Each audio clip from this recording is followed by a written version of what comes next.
السلام علیکم، امید کرتی ہوں کہ آپ سب خیریت سے ہوں گے۔ ایک عورت گاؤں کے عالم کو روایتی والا عامل سمجھتی تھی جو گنڈے اور تعویذ کا کام کرتا ہے، اس لیے جاتی ہی اس نے فرمائش کر ڈالی کہ مجھے ایسا عمل کر دیجیے کہ میرا خاوند میرا مطیع بن کر رہے اور مجھے ایسی محبت دے جو دنیا میں کسی عورت نے نہ پائی ہو۔ بندہ عامل ہوتا تو جھٹ سے تعویذ لکھتا اور اپنے پیسے گرے کرتا۔ وہ جانتا تھا کہ خاتون اسے کچھ اور ہی سمجھ کر اپنی مراد پانے کے لیے آئی بیٹھی ہے۔ یہی سوچ کر عالم صاحب نے کہا، محترمہ، تیری خواہش بہت بڑی ہے، لہٰذا اس کے عمل کی قیمت بھی بڑی ہوگی، کیا تم یہ قیمت ادا کرنے کے لیے تیار ہو؟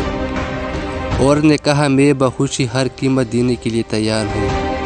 عالم نے کہا، ٹھیک ہے، تم مجھے شیر کی گردن سے ایک بال خود اپنے ہاتھوں سے توڑ کر لا دو تاکہ میں اپنے عمل شروع کر سکوں۔ شیر کی گردن کا بال اور وہ بھی میں اپنے ہاتھ سے توڑ کر لا دوں؟ جناب، آپ اس عمل کی قیمت روپوں میں مانگے تو میں ہر قیمت دینے کو تیار ہوں، مگر یہ تو آپ عمل نہ کر کے دینے والی بات کر رہے ہیں۔ آپ جانتے ہیں کہ شیر ایک خونخوار اور وحشی جانور ہے، اس سے پہلے کہ میں اس کی گردن تک پہنچ کر اس کا بال حاصل کر پاؤں وہ مجھے پہلے ہی پاڑ کھائے گا۔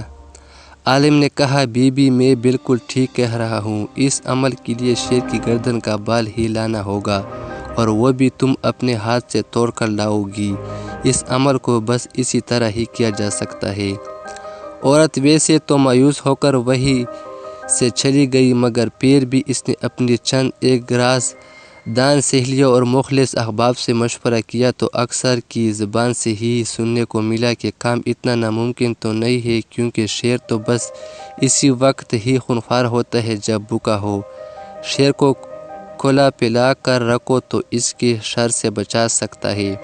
اس عورت نے یہ نصیحتیں اپنے پلے باندھی اور جنگل میں جا کر آخری حد تک جانے کی ٹھان لی۔ عورت شیر کے لیے گوشت پہن کر دور چلی جاتی اور شیر آ کر یہ گوشت کھا لیتا۔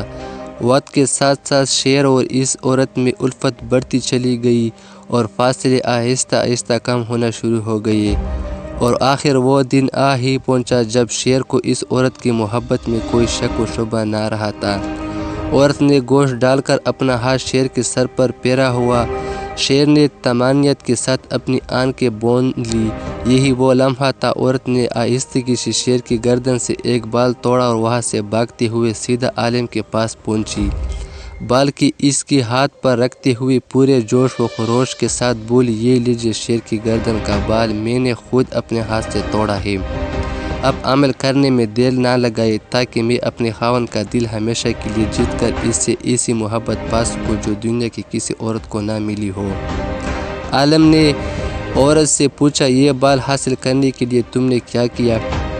عورت نے جوش و خروش کے ساتھ پوری داستان سنانا شروع کی کہ وہ کس طرح شیر کے قریب پہنچی۔ اس نے جان لیا تھا کہ بال حاصل کرنے کے لیے شیر کی رضا حاصل کرنا پڑے گی، اور یہ رضا حاصل کرنے کے لیے شیر کا دل جیتنا پڑے گا، جبکہ شیر کے دل کا راستہ اس کے معدے سے ہو کر جاتا ہے۔ بس شیر کا دل جیتنے کے لیے اس نے شیر کے معدے کو باقاعدے سے بھرنا شروع کیا۔ اس کام کے لیے ایک بہت صبر آزما انتظار کی ضرورت تھی، اور آخر وہ دن آ پہنچا جب وہ شیر کا دل جیت چکی تھی اور اپنا مقصد پانا اس کے لیے بہت آسان ہو چکا تھا۔ عالم نے عورت سے کہا، اے اللہ کی بندی، میں نہیں سمجھتا کہ تیرا خاوند اس شیر سے زیادہ وحشی، اجڑ اور خطرناک ہے، تو اپنے خاوند کے ساتھ ایسا ہی سلوک کیوں نہیں کرتی جیسا سلوک تو نے اس شیر کے ساتھ کیا؟ جان لے کہ مرد کی دل کا راستہ بھی اس کے معدے سے ہی ہو کر گزرتا ہے۔ خاوند کے پیٹ کو بھر کر رکھ، مگر صبر کے ساتھ، ویسا صبر جیسا شیر سے جیسے جانور کو دوست بننے کے مرحلے تک کیا تھا۔ اگر ویڈیو اچھی لگی تو پلیز لائک اور شیئر کرنا مت بھولیے۔